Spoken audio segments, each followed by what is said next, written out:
High, Moumita's কিচেন্সের পক্ষ থেকে আজকে আমি নিয়ে এসেছি একটা টিফিন আইডিয়া। আমার ছেলে সবসময় পাউরুটির মাঝখানগুলো খেয়ে নিয়ে ছিঁড়ে খেয়ে নেবে, তারপরে ধারগুলো ফেলে দেয়। তো ওকেই খাওয়াবো বলে আমি আজকে রেখে দিয়েছিলাম, কালকে রাত্রিবেলায় রেখে দিয়েছিলাম এই পাউরুটির ধারগুলো। বাড়ানোর জন্য আরেকটা পাউরুটিকে টুকরো করে নিয়েছি, তার সাথে নিয়ে নিয়েছি একটু পেঁয়াজ কুচি, টমেটো, গাজর কুচি, ক্যাপসিকাম কুচি।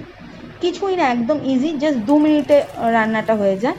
একটু তেলের মধ্যে, সাদা তেলের মধ্যে পেঁয়াজগুলো ভাজা ভাজা হয়ে আসলে একটু গাজর কুচি দিয়ে নিতে হবে।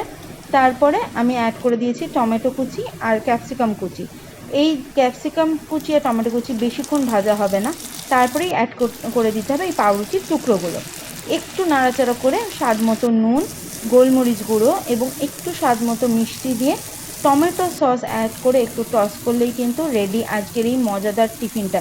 দেখতেও ভালো, খেতেও ভালো। আমি টিফিনটা দেওয়ার সময় একটু ঝুরি ভাজা ওপর দিয়ে ছড়িয়ে নিয়েছি যাতে দেখতে ভালো লাগে।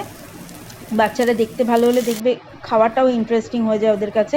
আজকের টিফিন কেমন লাগলো একটুখানি প্লিজ কমেন্ট করো, শেয়ার করো এবং ভালো লাগলে সাবস্ক্রাইব করো। Thank you.